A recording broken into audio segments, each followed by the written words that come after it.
dynastie na ye aye na ba population na ye na bitumba na ye na batu na ye. Et cette dame azaki mwasi mokonzi yepe mwasi azu sous ba servante et ces servantes là étaient considérées comme ses femmes. Bakozala ba vierge ko ba mona ba masé ba mamelo ba bota te ya karisa bango kala la kapi bango te po azala sexe te azoko saka bango azu bango na temps wana loi pe ezate ezama kamba bokoko abani na basi wana kende aye ko tonga mboka asali tout de Babel autour de la Bible. Chez nous aussi il y avait une tour de Babel. Au moins la Babel il les a dessiné ici, il faut filmer, vous allez filmer. Au moins wana ke ba tonginda kwa bike ngina lingi bokonye ko mamune munene ko mamaka makasi na zari koni na monde entier.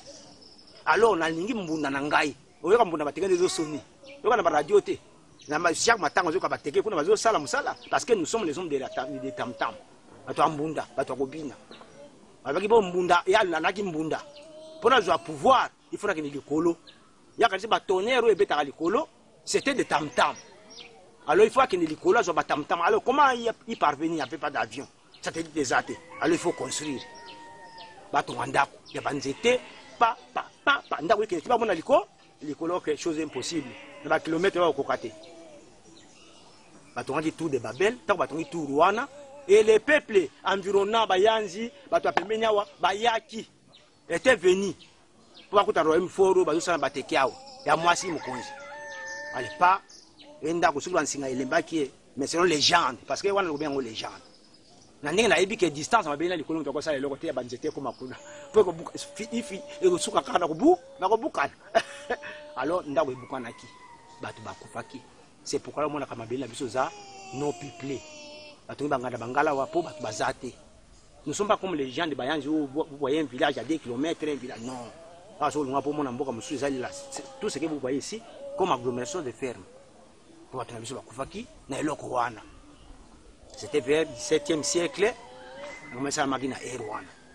Alors, tant que Koufaki, reine était affaiblie. Par rapport, elle est restée toujours reine. Elle avait aussi son mari. Et cette reine avait engendré un fils qui s'appelait Monzeri. Il y avait une loi chez Bankou où il y a que Moutoumoko a vu que moi si à Mokonzi, te, basi à moi si wana, moi si à Bali basi, mais basi on a pu m'bala ko sente bango, te, so sente bango, alors ba exécuter yo, au kufi sur place, bakati o mutu, na sentence bakulutu akala, c'est un jugement bakulutu akala, bakati o mutu. Kene maman qui ko bala moi jeune fille, azape na mwana mobali abali nanu te, mwana mobali wana luli, moi si à maman na ye. A sente moi si wana. Tant a sente moi si wana. Moi si wana a zuizemi. La parole collection s'appelle ah moi c'était azanzemi. Elle a sente ya c'est quoi comme on tombe bon. Ba tu vas ba buki mo beko mfumo. Les gens parlaient comme ça. Alors na suka nango ba yeko tuna moi si. Nani a sente yo. Moi ça yebisire na binga mutasenga ngai mwana na mobile. L'unique fils de la reine. Il faut pas kataye mutu. Pas bibisi mo beko. Maintenant, premier comme baba chercher de chercher boye, renaye, ba tunso ba ye, ba notable ba ye, ba guérine ba ye, ba mbeli makonga tout ça, il faut exécuter mutuana. Moi si yaka moi si aya, voilà awa mukolozo kufa, na mutasinga na sente yo, moi ça lubinga mutasinga mwana ya mukonzi. Bongo mukonzi ale mizoto.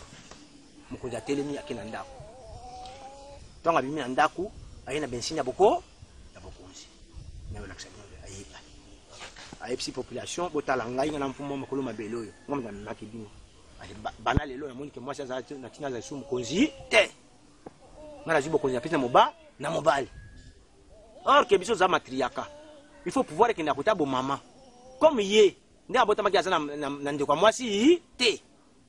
C'est pourquoi les matriarques ici chez nous règnent parti à libala wana tango isiko mzero wana yuko bala basi tango yuko bala basi mabele pesa monene abani ko kabwana mwana tela kiko tumamboka tel akomi mokonzi ozomona po eloka papa na ye aju population yake sala mamboka fo même mboka na ye c'est pour ça ndenge to kabwana bamboka et nous sommes tous venus de cette reine mère là et mama Kidiambwa moi si na épée ayeko pesa bokonzi pas mwana ayeko bala basi c'est pourquoi bokonzi kabwani alors si ko mutazayi polygame soit je mabele azane monogame c'est le pouvoir on est et comme pouvoir matriarcal pour la famille Bouana parce que baza basi ebelete mais sur les signes baza basi misatu mine les pouvoirs deviennent les pouvoirs rotatifs Hein? Libota ezui après libota musu esa nini? Ezui.